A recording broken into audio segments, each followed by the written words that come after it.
علیکم ورحمۃ اللہ وبرکاتہ۔ جمعہ کے بارے میں جو ہے بتانا چاہتے ہیں، کیا اہمیت ہے، کیا درجہ ہے، کیا مقام ہے، کیا حکم ہے۔ قرآن شریف کی روشنی میں آیت کے ساتھ، ترجمہ کے ساتھ اور جو ہے مختصر تفسیر کے ساتھ بہت فائدہ ہوگا۔ غور تسلیم اور عمل کیجیے۔ اللہ تعالیٰ فرماتے ہیں اعوذ باللہ من الشیطان الرجیم، بسم اللہ الرحمن الرحیم، یا ایہا الذین آمنوا اذا نودی للصلاة من یوم الجمعہ فاسعوا الی ذکر اللہ وذروا البیع ذلکم خیر لکم ان کنتم تعلمون۔ اس کا واضح ترجمہ یہ ہے کہ اے ایمان والو، جب اذان ہو نماز کی جمعہ کے دن تو دوڑو اللہ کی یاد کو اور چھوڑ دو خرید و فروخت، یہ بہتر ہے تمہارے حق میں اگر تم کو سمجھ ہے۔ اب اس کا ترجمہ ہم کر رہے ہیں کچھ تفسیر کے ساتھ، وضاحت کے ساتھ، خلاصہ تفسیر۔ اے ایمان والو، جب جمعہ کے روز نماز جمعہ کے لیے اذان کہی جائے کرے تو تم اللہ کی یاد یعنی نماز اور خطبہ کی طرف فوراً چل پڑا کرو، اور خرید و فروخت اور اسی طرح دوسرے مشاغل مانعہ عن السعی کما فی غد المختار چھوڑ دیا کرو، اور تخصیص بیع کی بوجہ زیادہ اہتمام کے ہے کہ اس کے ترک کو فوت نفع سمجھا جاتا ہے۔ یہ چل پڑنا مشاغل بیع وغیرہ کو چھوڑ کر تمہارے لیے زیادہ بہتر ہے اگر تم کو کچھ سمجھ ہو، کیونکہ اس کا نفع باقی ہے اور بیع وغیرہ کا نفع فانی۔ پھر جب نماز جمعہ کی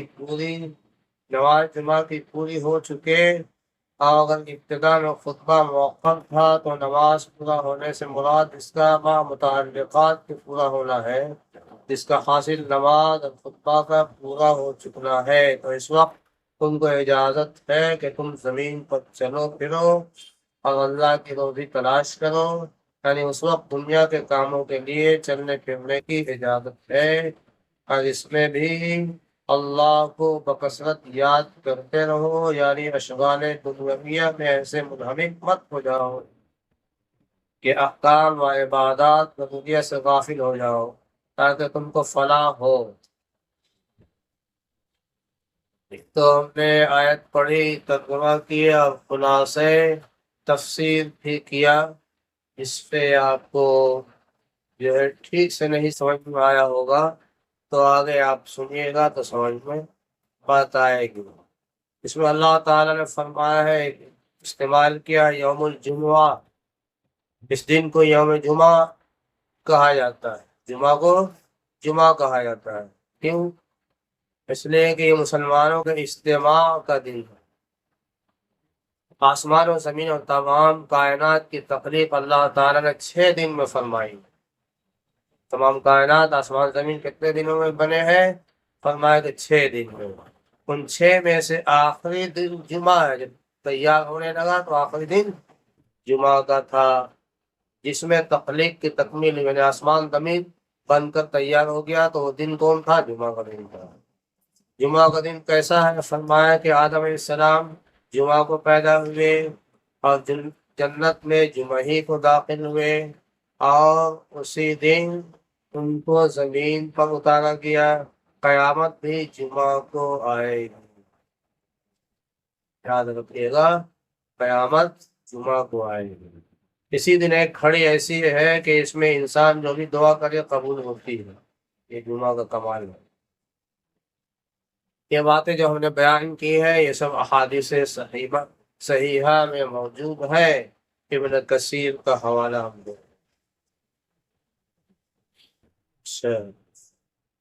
یہ بات ہوئی، آگے سنیے۔ اللہ تعالیٰ فرمایا نودی للصلاۃ من یوم الجمعہ، نودی للصلاۃ، ندا صلاۃ سے مراد اذان مراد، اور یوم الجمعہ بیمانہ فی یوم الجمعہ، فسعوا الی ذکر اللہ، سعی کے معنی دوڑنے کے بھی آتے ہیں اور کسی کام کو اہتمام کے ساتھ کرنے کے بھی آتے ہیں۔ اس جگہ یہی دوسرے معنی میں استعمال ہوا ہے، کیونکہ نماز کے لیے دوڑتے ہوئے آنے کو آپ صلی اللہ علیہ وسلم نے منع فرمایا، نماز کے لیے دوڑ کے جانا منع ہے۔ اور یہ ارشاد فرمایا کہ جب نماز کے لیے آؤ تو سکینت اور وقار کے ساتھ آؤ، اطمینان کے ساتھ۔ آیت کا معنی کیا ہوگا؟ معنی یہ ہوگا کہ جب جمعہ کے دن جمعہ کی اذان دی جائے تو اللہ کے ذکر کی طرف دوڑو، یعنی نماز اور خطبہ کے لیے مسجد کی طرف چلنے کا اہتمام کرو۔ اذان ہو جائے تو کیا ہو؟ نماز کے لیے اہتمام کرو، نماز اور خطبہ کے لیے مسجد کی طرف چلنے کا اہتمام کرو۔ جیسا دوڑنے والا کسی دوسرے کام کی طرف توجہ نہیں دیتا، اسی طرح سے اذان کے بعد تم بھی کسی اور کام کی طرف بجز اذان و خطبہ کے توجہ نہ دو۔ یہ اپنی کثیر کا حوالہ سے ہم بول ذکر اللہ سے مراد کیا ہے؟ نماز جمعہ بھی ہو سکتی ہے اور خطبہ جمعہ جو نماز جمعہ کے شرائط و فرائض میں داخل ہے وہ بھی، اس لیے مجموعہ دونوں کا مراد دیا جائے بہتر ہے۔ حوالہ ہے مظہری وغیرہ۔ البیع کا مطلب ہے یعنی چھوڑ دو بیع، فروخت کرنے کو صرف بیع کرنے پر اکتفا کیا گیا، یعنی اللہ تعالیٰ منع کیے بیچنے سے، صرف بیچنے کی بات اللہ نے کہی ہے، لیکن اس سے مراد کیا ہے؟ بیچنا خریدنا دونوں ہے۔ اس کی صرف بیع کو اللہ تعالیٰ بیان کیا، کیوں فرماتے ہیں اس کو چھوڑنے سے دوسرا خود بخود چھوٹ جائے گا، جب بیچے گا تو خریدے گا، جب کوئی فروخت کرنے والا فروخت نہ کرے گا تو خریدنے والے کے لیے خریدنے کا راستہ ہی نہیں رہے گا۔ اس میں اشارہ اس طرح معلوم ہوتا ہے کہ اذان جمعہ کے بعد جو خرید و فروخت کو اس آیت نے حرام کر دیا ہے، یعنی اس آیت سے کیا معلوم ہوا کہ اذان جمعہ کے بعد بیچنا خریدنا حرام ہے۔ اس پر عمل کرنا تو بیچنے والوں خریداروں سب پر فرض ہے، بیچنے والے پر بھی فرض ہے اس پر عمل کرنا، خریدنے والوں پر، مگر اس کا عملی انتظام اس طرح کیا جائے کہ دکانیں بند کر دی جائے تو خریداری خود بخود بند ہو جائے۔ اس میں حکمت یہ ہے کہ گاہکوں اور خریداروں کی تو کوئی حد شمار نہیں ہوتی، سب کے روکنے کا انتظام آسان نہیں ہے۔ فروخت کرنے والے دکاندار متعین اور محدود ہوتے ہیں، ان کو فروخت سے روک دیا جائے تو باقی سب خرید سے خود رک جائیں گے۔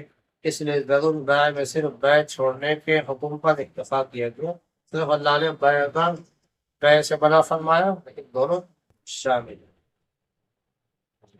تو اس آیت کی جو تفسیر ہم نے بیان کی، ترجمہ جو بیان کیا، خلاصہ اس میں ایک فائدہ بھی ہم بیان کر رہے ہیں۔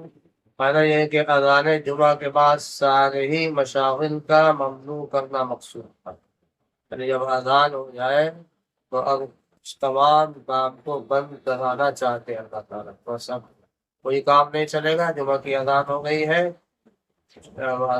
ہے، تو اس میں زراعت یعنی کھیتی باڑی بھی نہیں کر سکتے ہیں، جمعہ کی اذان کے بعد تجارت بھی نہیں، مزدوری بھی نہیں، کچھ نہیں کر سکتے ہیں۔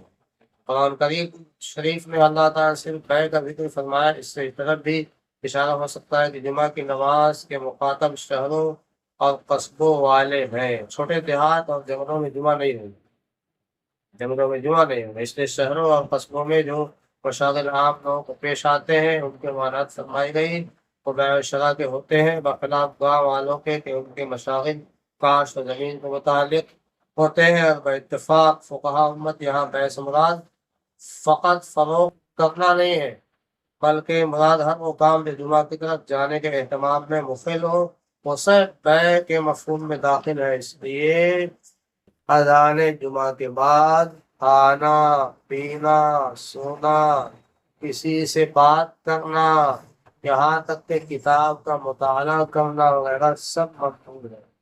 پھر سے سن لیجیے، اذان جمعہ کے بعد کھانا بھی منع، پینا بھی منع، سونا بھی منع، کسی سے بات کرنا منع، حتیٰ کہ کتاب مطالعہ کرنا ہی منع ہے۔ صرف جمعہ کی تیاری کے متعلق جو کام ہو وہی کیے جا سکتے ہیں۔